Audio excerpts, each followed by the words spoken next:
it's a difficult thing to admit that you were manipulated for so long. And it's difficult when you deal with someone who's so calculating. It's true what they say, um, angel abroad, devil at home. That's a narcissist. That's exactly what they are. They go out there and they paint this picture of themselves that they're just wonderful and they're just, there to take care of everybody and help everybody and be a nice guy or a nice gal.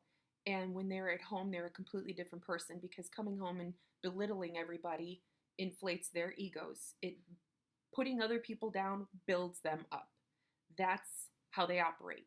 That's what they do. And so when you realize what has happened, you want to run around and tell everybody, wait a minute, he is not the nice guy you think he is. She is not the nice gal you think she is. This person is awful. And you want to run around and try to tell everybody to justify what you dealt with, or to justify leaving, finally walking away. It's like you want to let everybody know, and really it doesn't matter.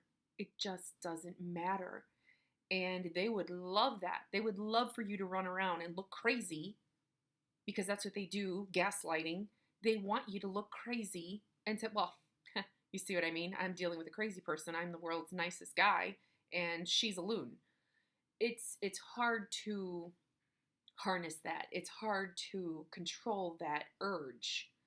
But trust me, people will find out for themselves. They will see it for themselves. They will unravel all of it for themselves. And you owe no explanations to anyone. I I had a hard time with that. And when I realized, my life is mine. I don't have to explain my actions to other people, especially if I'm happy now. I'm no longer being emotionally abused. I'm so happy with my life and where I am and where I'm going. And I'm a completely different person. I'm free to be myself. I'm free to laugh. I'm free to, joke and share fun, nice things about my day and my life with the people who love me, without that stone faced stare, that deadpan look day after day. I don't owe anybody an explanation. No one should be expected to stay in an unhappy relationship. No one should be expected to endure that for any reason. I thought that by staying, I was doing the right thing. I was showing my kids commitment. And when I finally stepped away from it all, I thought, what did I show them? I showed them that you can fight and scream and treat each other poorly, and then you just kind of make up and act like nothing happened and it goes away. And that's wrong. That's not how it is, and that's not how it should be. And it was just such an extreme. I thought I did some real damage.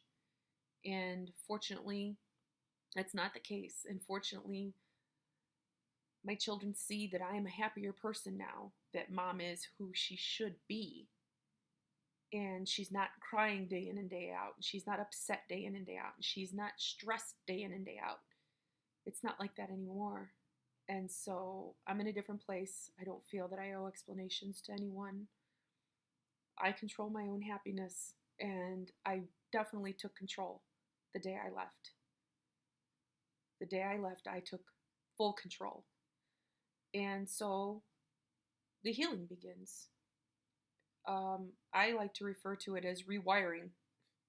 You have to rewire everything, because for so long you were just convinced that you were a bad person. You were convinced that you weren't good enough.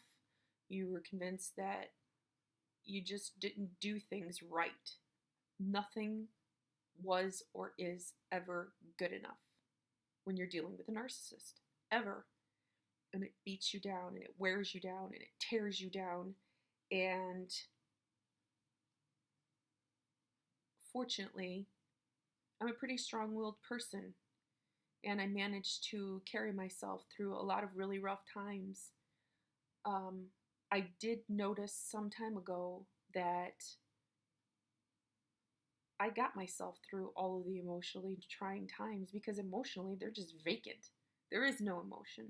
They don't help you through things. They don't comfort you. They don't tell you it's going to be okay.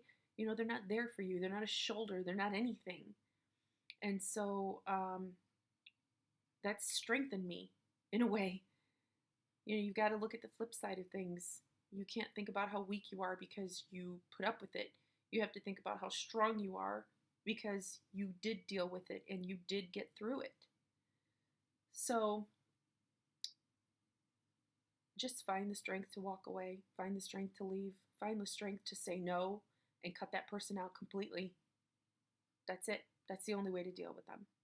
That's the only way to deal with somebody who's taking advantage of you and emotionally abusing you, mentally, emotionally.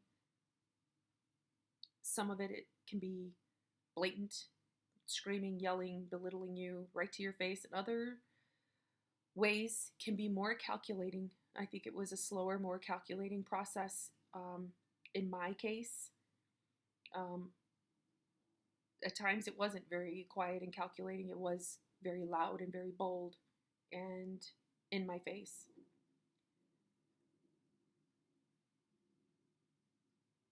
You're just so blind to it. That's why we need to talk about it. We need to talk about it and we need to stop it and we need to try to prevent it and we need to help each other heal from it and move forward because it is possible. Every day there's some forward movement. I see it, I feel it. I couldn't have done this a handful of months ago. It would have been impossible. Even just getting through the first video was very emotional. And there are times just talking about it is enough to get emotional. And it's just not an easy thing. But I'm going to do my best to forge forward and still continue to share my story. And I hope you stay with me.